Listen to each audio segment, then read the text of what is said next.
Ой. Доброе утро, страна.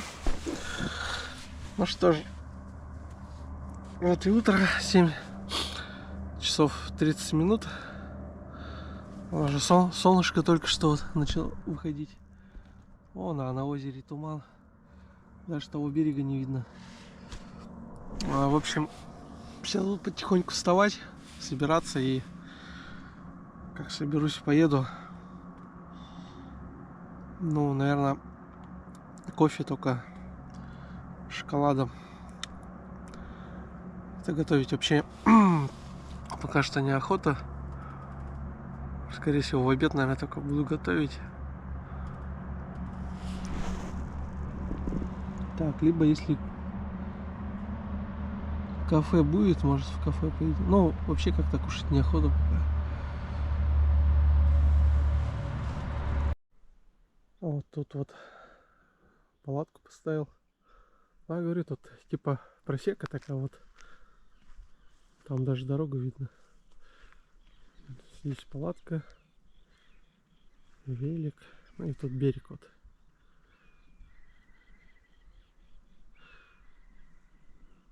Жаль, что дым пришел. Плохо видно. Так, ну вот что-то дыма много, как будто бы леса горят. Вчера еще ребята с группы писали, что в Якутске тоже дым пришел в Якутск. Ну и здесь тоже что-то капец, дыма много. Вот так вот выглядит озеро.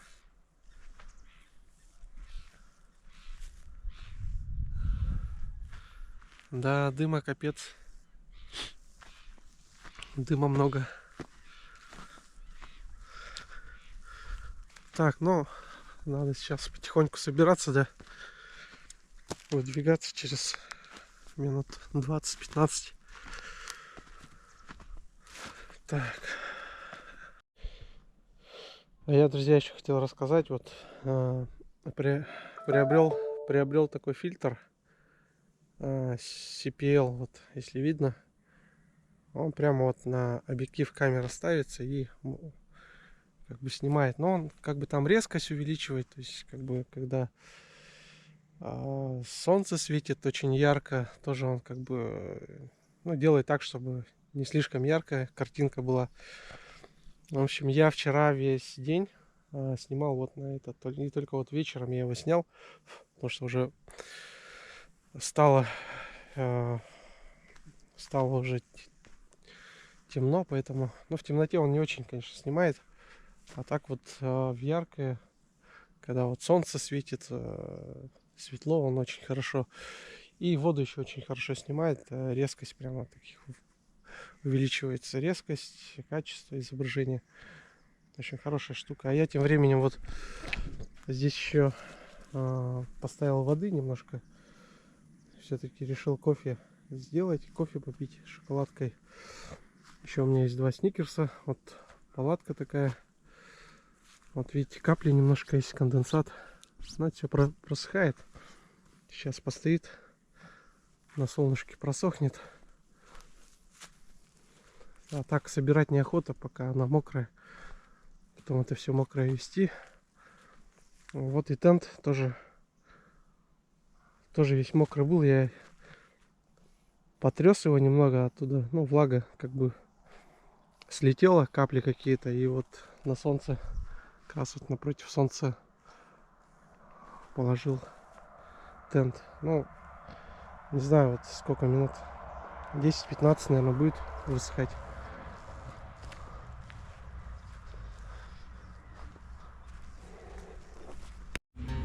Но до кипения, наверное, не буду доводить уже. Почти закипело. Пора снимать. И так. Выключаем горелку. И набираем кофе.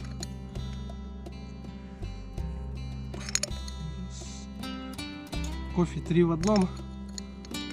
Дома все это перемешал.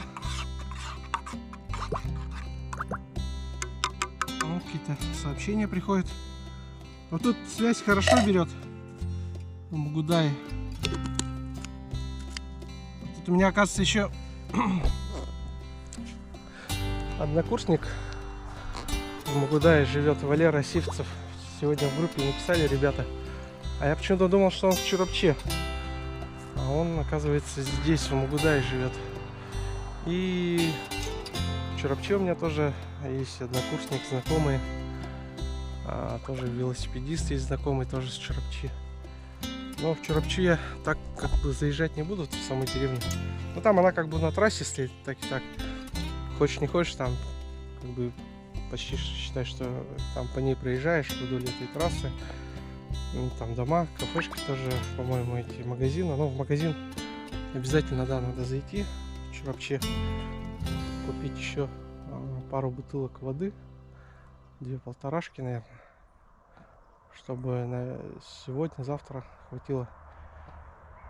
Вот. Но у меня по воде 2 литра. Да, 2 литра только осталось, надо закупить. Что как-то так.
Да, дыма дофига вообще, что-то по-сильному что-то горит, а где непонятно, что-то не пишут даже. Что-то я зашел в Телеграм везде, а где пожар, непонятно. На 148 километр проезжаю, сейчас будет деревня Марлая, вот тут километр где-то остался всего. Ну вот, ну и ветер, как обычно, встречный. Такой прохладненький с утра немножко. Время, кстати, 8:46. От лагеря отъехал своего 500 метров, 600 метров. Вот, ну что ж, двигаем дальше. Отступать нельзя, только вперед, только вперед.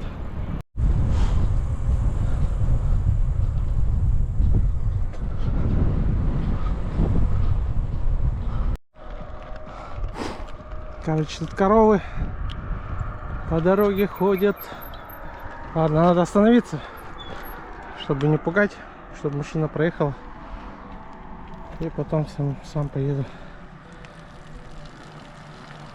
Вот, блин.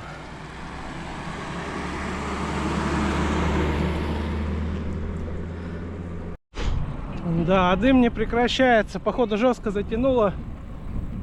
Аж в самом городе дым. А тем временем 159 километр от места стоянки я проехал 11,5 километра. Ну где-то километров 19-20 где-то так по подсчету до Чурапчи осталось. Там доедем, посмотрим, дым все так же или нет. Ну ехать в принципе можно, не напрягаясь. Ветер также встречный. Вот походу где-то либо в Татте, либо где, либо в Чурапче пожар. Там, где связь будет, приеду, узнаю у ребят, в какой стороне пожар. Конечно,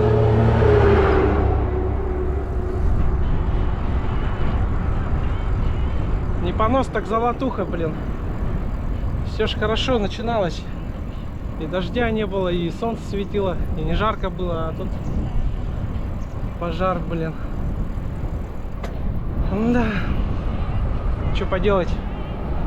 Надо все равно двигаться. Точка невозврата пройдена. Чья-то воля. Вставай рано на рассвете и запомни, что закат приходит тогда, когда его совсем не ждешь. Снова дорожный такой указатель. Чурапча 17, это Кёль 93. Так, ну да, Чурапчи-то доедем. Но, блин, кто же знал, что такой дым будет, как все хорошо. Да и обидно, лето как бы заканчивается уже, последние теплые деньки, тут на тебе пожар. А все лето, вот, надо сказать, хорошо было, пожаров не было. Даже намека на дым не было в Якутске. Вообще классно было, дышалось хорошо. Впервые вот так за последние, наверное, 5-7 лет. А то ежегодные вот эти пожары, они так доставали нас, что охота было вообще куда-то уехать из республики куда-нибудь, где нет этих пожаров, чтобы свободно дышать. Но, блин, невезуха, еп. Эх, ну ладно, что поделать. Ну, по рекомендации надо воды пить больше. Сейчас придется воды побольше пить. Может, балаклаву свою одену, чтобы как-то уменьшить вот этот уровень дыма. Так что так как-то. Ну да, все зависит еще от загрязненности от воздуха. Смотря насколько. Ну так, попахивает, конечно, дымом. Но помню года, когда вообще жестче было, дыма больше было, но ну, как бы ехать-то можно. А потом, блин, башка болеть будет. Все, ты надышишься. Короче, едем, как едем, а там будет видно. Чурапчинский наслег. Граница наслега. Ну, это 174 километр получается. Вот такие бескрайние просторы, поля. Красиво тоже. Несмотря на то, что как бы у нас, ну, схожие там ласы, поля, но тем не менее как-то уже начинаю различать. Как-то везде своя есть изюминка, красота. В каждом районе Улуси. В горном там, ну, таких полей я не видел. Там, ну, там эти речки там. Лес немножко другой.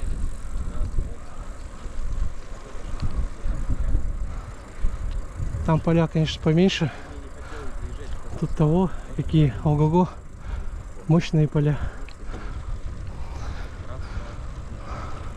Но зато там реки вот, тоже лес такой сосновый, красивый.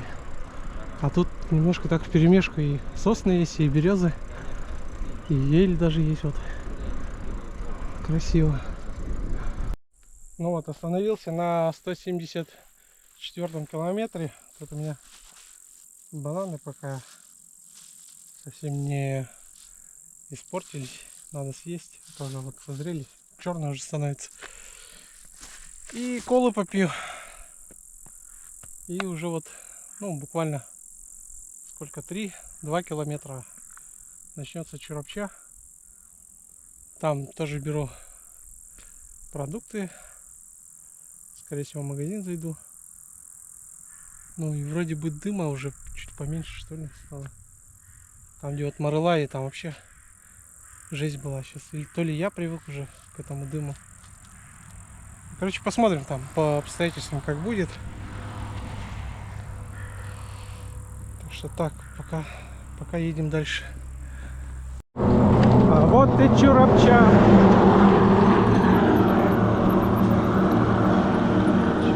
Чурапча. Вот я и здесь. Ура, Чулча. Так, а вот тут у дороги магазин. Руслан. Надо туда зайти. Хотя нет, это не продуктовый даже. Блин, а где же продуктовый магазин? Сеть магазинов Руслан написано. Автозапчасти. Нет, это не то.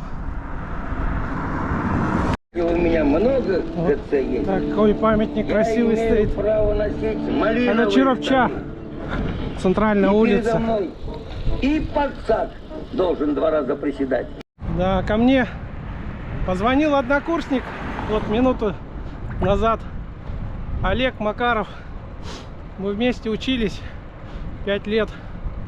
И вот он как раз вот с Харбалаха, вот тут деревня рядом с Чуровчой, совсем близко. Он сейчас там ждет меня, говорит, минут через 7 там будет. В общем, ну и я, короче, туда сейчас еду. Там он мне еще магазин покажет, потому что в Чуровче я что-то лазил, тут что-то продуктовые у дороги не стоят магазины.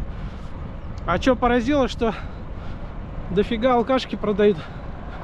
Я вот ехал и 4 магазина с алкоголем, алкогольные марки, дискаунтеры. Алкоголя тут море. Так что вот еду до Олега. Там с Олегом как раз давно не виделись. Поболтаем, поговорим. Пообщаемся, в общем. Вот. Такие пироги. А ветер, как обычно, встречный. Но ветер дует, зато дыма поменьше стало гораздо. И ребята написали там в группе, что пожар в Кобяйском районе произошел, поэтому дым оттуда. А ветер такой встречно-боковой, поэтому весь дым куда-то туда, в сторону Мегина Кангаласского, походу туда, направо улепетал. Я, друзья, тем временем доехал до первой Харбалы. Тут знак Хатылы. И здесь Олег должен, с Олегом должен встретиться с однокурсником. Он где-то здесь рядом. Сейчас ему отзвонюсь и встретимся. А вон вдалеке Олег бежит, метров 200. Вот так встреча. Вот и Олег добежал. Всем привет! Да, вот 6 километров пробежка. Здесь, говорит, старый ипподром. Это вот от Хатылы отъехал налево, там спуск такой. И вот, ну, близко тут у дороги практически. А тут асфальт кончается, и здесь уже этот гравийка, там пыль видно, столбом стоит. Ну, мне туда дальше. Но сейчас Олег мне этот магазин покажет тут. Да сейчас ко мне поедем, покушаем. Вот даже это на обед приглашает. Да, кстати, конечно. время 11:40, да, время уже почти обеденное. Вот, а я собирался готовить. Там горелку, тушенку думал купить. На автономии, ага. Ладненько, давайте, ага. Все, вот мы сейчас пойдем в гости к Олегу. Ну что ж, время 13:45. Я вот отъезжаю от Олега, от однокурсника. Ну, Олегу большое спасибо. Махтал. Он и накормил меня, и воды мне налил. Ледяной такой, ну, булус называется. Вода, ну, то есть ледник у него там. И вода такая, даже сырую можно пить. Чистая, прозрачно-кристальная вода такая классная. Вот, а мне 3 бутылки мы залили. И накормил меня картошка с котлетами. И пирожки даже дал. Лепешку одну такую. Олегу большой респект и уважение. Красавчик, помог. А то я думал, ну где там воды, где-то закупать. Считай бы, тоже бы там потратился. Рублей 300 бы ушло, а тут Олег так угостил. А он говорит, у него там этой воды как бы достаточно в бочке. Ну там лед достаю, говорит, ложу, и там он тает, и оттуда даже это сырую можно пить, она чистая. Вот, ну я на трассе сейчас вот, до трассы метров 50 осталось. Ну и сейчас такая дорога будет уже, гравийка пойдет. Асфальт вот здесь как раз в Хатылы заканчивается.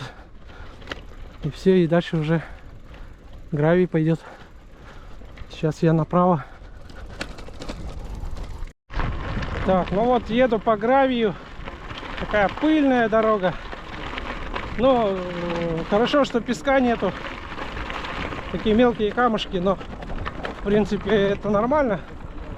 Но средняя скорость, конечно, где-то упала, конечно, где-то 15-12. Вот и вот речка Таралай. Первая речка после Чурапчи.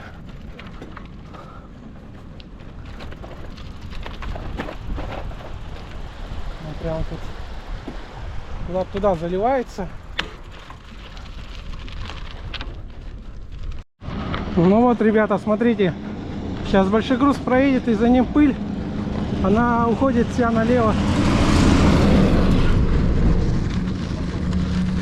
Вот, до меня не доходит даже. С ветром повезло. Тем временем, сегодня я уже 53 километра проехал. Время 14:39. И вот уже Харбала вторая. Иккис Харбала. Иккис — это в переводе с якутского вторая. Ну, слово Икки — это два. То есть есть первая Харбала, и есть вторая. Вот. Ну, что сказать, дорога пыльная, но вот хорошо, что ветер такой немного встречно-боковой, поэтому когда вот здесь вот по правой стороне еду, фура, допустим, пролетает, то вся пыль вон туда, туда налево, хоп, и все. И меня даже пыль не достает. Но плохо тем, кто с той стороны, если поедет, там, конечно, хуже будет на них. А, что еще? Вот у меня еще селфи-палка сломалась. Блин. Ну, у меня есть этот суперклей там, где-то когда остановлюсь, либо вечером уже буду. А пока так с руки буду снимать. Но, сказать, это селфи-палка хлипкая, конечно, блин, но она так и стоит. Что 200 либо 300 рублей брал. Но надо все равно нормальную селфи-палку купить за 1000 телесиновскую. Вот те нормальные, фирма Телесин. Она не сломается просто так. А это сама по себе, блин, я даже не понял, там крепление это такое, ну, пластмасска вот это, где головка сверху, она пластмасска это тупо хлысь и сломалась, треснула. Я даже не ронял ничего, она сама по себе. 196 километр. Речка Кымыс. Это 202 микрорайон, говорит. 202 километр. 202 километр. Вон она, речка. В принципе, можно где-то даже и здесь воду набрать, если что. Так, я тем временем 200 километр проехал. Сейчас табличка была с 200 километром, указатель. Вот. Так что погода норм. Дыма не так много. Здесь все-таки поменьше. Время на часах 3 часа, 15:00. От места лагеря 58 километров проехал. Ну да, где-то еще километров 50-60 такой дороги. И там следующая, это Кёль будет, деревня. Ну, до этого еще сейчас Черкёк будет. Потом, по-моему, Кыи. И после Кыи это Кёль. Ну, дай бог доеду сегодня до этой Кёля. Да должен, что там, в принципе. Но если был асфальт, то, конечно, там можно было и за 2,5 часа, и за 3 доехать. Но так как гравийка, тут, конечно, скорость не такая, как по асфальту. Поэтому, ну, часа, наверное, 5-6 буду ехать, наверное. Ну, мне кажется, меньше, даже часов 5, наверное, 4, где-то так. А вот и граница Татты. Татта написано вон впереди. А здесь целый такой музей. Ну как стелла, как бы как сказать, ну, такая вот оформлена. Тоже здесь вот такие красивые вот деревянные строения, да, вот Татта.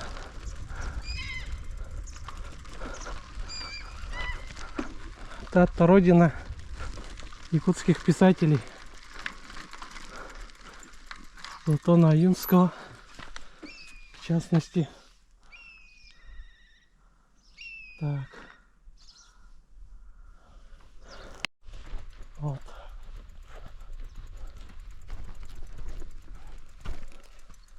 Я здесь был очень-очень давно.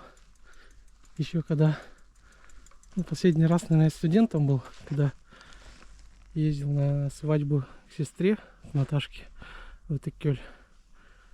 Вот. Но это сколько, ну, лет 20, наверное, прошло. Я тогда на 3-м курсе учился, 2003 год был. Вот, смотрите, 20 лет я не был в Тате.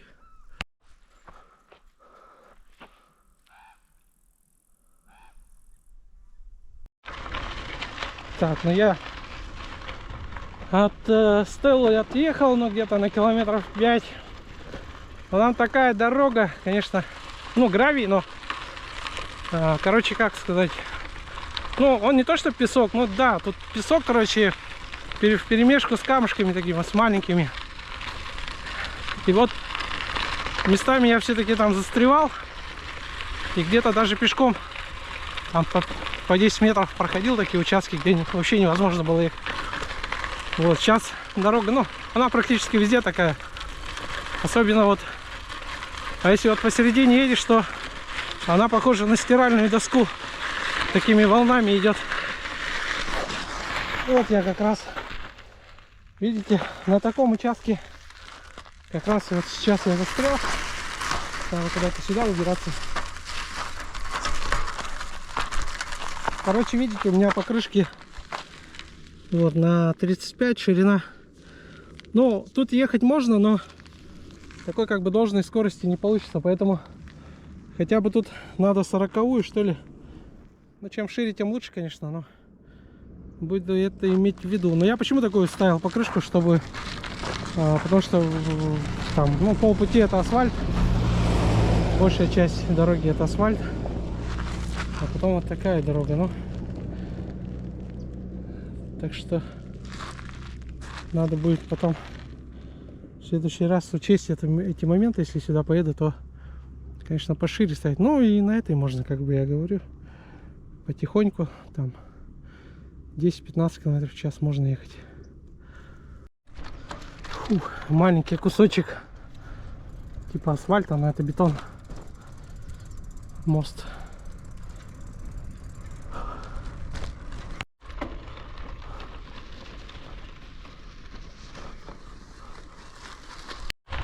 Я тем временем добрался до поселка Кыи.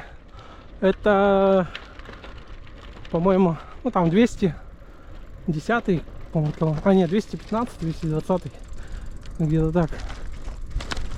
Тут связь берет хорошо, даже вот сейчас сообщения поперли потихонечку. Так, а вот такой хомус в Кыи установлен. Вот прямо у дороги деревни. И следующая деревня Черкёх. После Черкёха уже будет Барабул.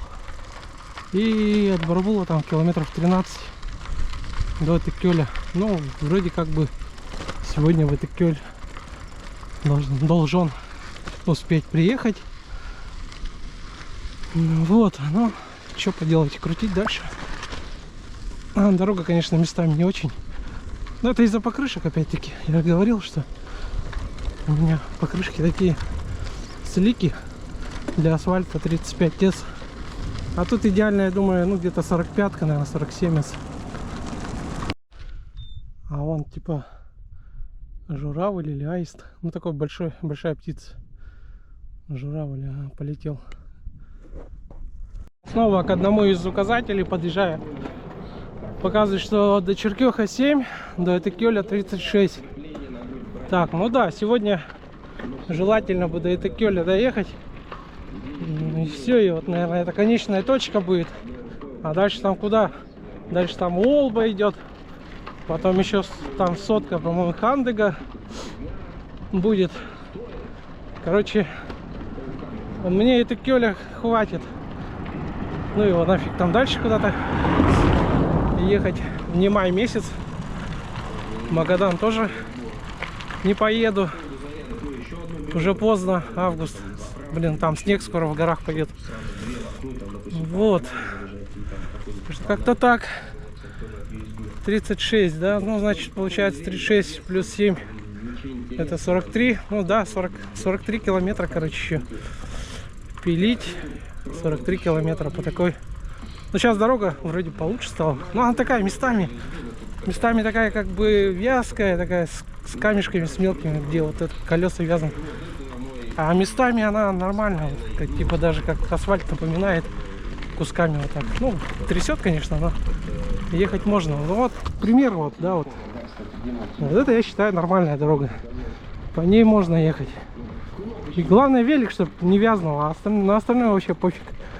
А то вот это, как зыбучие пески наедешь, и все, и потом... Либо вот это, как стиральная доска, начинается волнами идти. Тоже там бывает вязнут. А так нормально.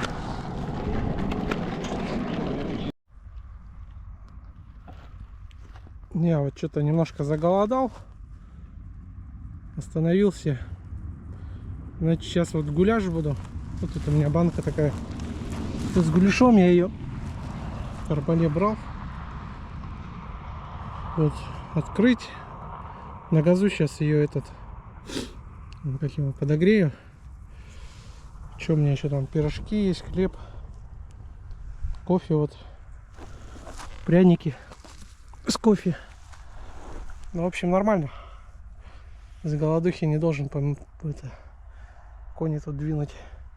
Короче, поем, нормально должно быть. И как раз этого мне должно хватить до Итакёля. Время 17:07, да, правда, надо ускоряться уже.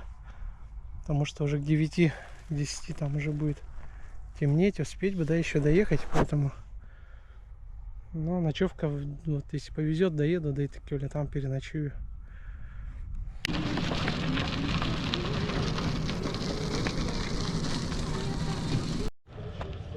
Тут остановился. Ага, такие вот красивые птички, птицы.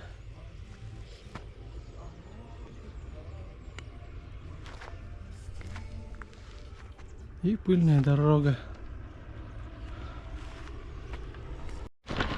И памятник Нургон-Батору. Здесь остановиться немножко, сфотаться и дальше. Так, а вот и поселок Черкёх. Ура! А вот и Черкёх! Как долго я тебя ждал! И вот, наконец-то, я здесь. Ну вот, после Черкёха дорога пошла повеселей, получше, побыстрее. Настоящая вот, ну, для гравийника, для гревела дорога вот такая вот. То есть сейчас мой велосипед в своей родной стихии, можно сказать. Ну, вообще классно катится. Ощущения непередаваемые. Ишься, и я тебе тоже.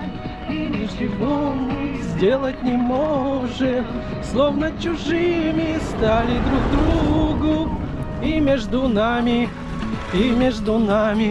белая вьюга.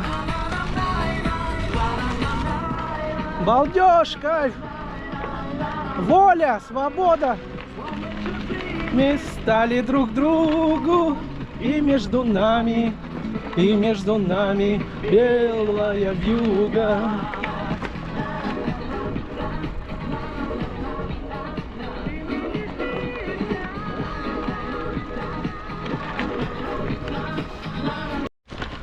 И памятник Нургон-Батору. Здесь остановиться немножко, сфотаться и дальше. Вот еду, ну почти к Барабулу подъехал, встретил землячек. Вот, они ягоду собирали, говорят, нормально. Черная смородина, да?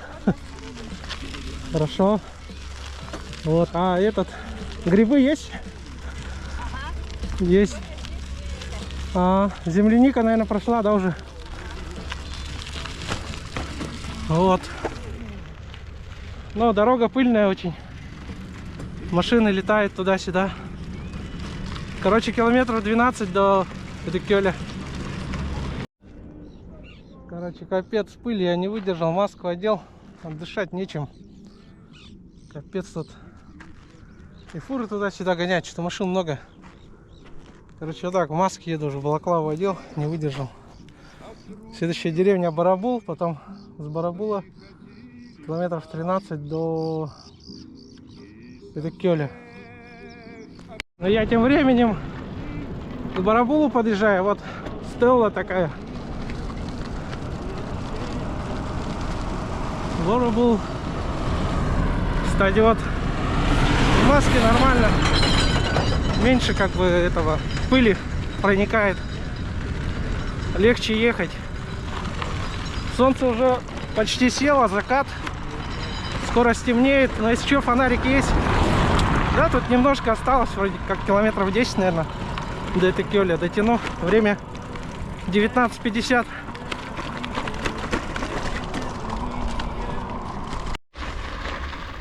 Ну вот, друзья, на часах 20:32. И ура, наконец-то мы в Эдекёле. Вот и все. Конечная точка маршрута на сегодняшний день. Это Эдекёль. Пройдено от места ночевки 114 километров. Фу, круто. Первый раз своим ходом сюда. А так вот, я, наверное, рассказывал уже в детстве. Раньше ну там, в школе, когда еще учились, с братом родители нас отправляли на сенокос. И мы почти каждый год приезжали в Эдекёль. Приезжали, чтобы отдыхать, во-первых, во-вторых, там как бы наши братья, сестры, бабушка живет. Вот, и купались там, ну все такое, короче, там как бы и полезным делом занимались, сенокос. Ну, правда, такая помощь относительно. Я-то еще младше был, чем брат. Но все равно там пару раз поучаствовал в сенокосе. Ну, в общем, так, как бы детство, воспоминания детские, связанные с Эдекёль. 20 лет меня здесь не было, вот я наконец-то приехал. Обязательно надо еще к бабушке зайти. К нашей бабушке, дорогой бабе Вере. Вот. Ну и переночую здесь. Тоже у своих родственников. Ну и, наверное, может завтра, либо... Ну да, скорее всего завтра. Буду тоже выезжать отсюда, обратно. Ну как получится, может быть, я вот думаю на такси, то что пыль такая стоит. Думаю назад. Ну как бы цель уже выполнила, а обратно ехать той же дорогой тоже как-то не прикалывает особо. Тем более такая пыль, пылища. Ну короче, видно будет завтра. Сейчас как отдохну, все. Как все это пройдет. В общем, всем пока, до завтра. Птица счастья завтрашнего дня прилетела крыльями звеня. Выбери меня, птица счастью завтрашнего дня. Столько в звездном небе серебра. Завтра будет лучше, чем вчера. Лучше, чем вчера, лучше, чем вчера. Завтра будет лучше, чем вчера. Где-то гитара звенит, надежное сердце любовь сохранит. Сердце любовь сохранит, а птица удачи опять улетит.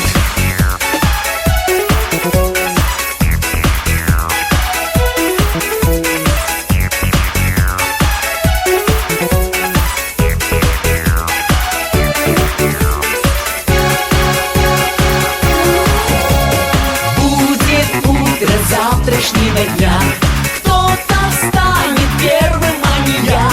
Кто-то, а не я, кто-то, а не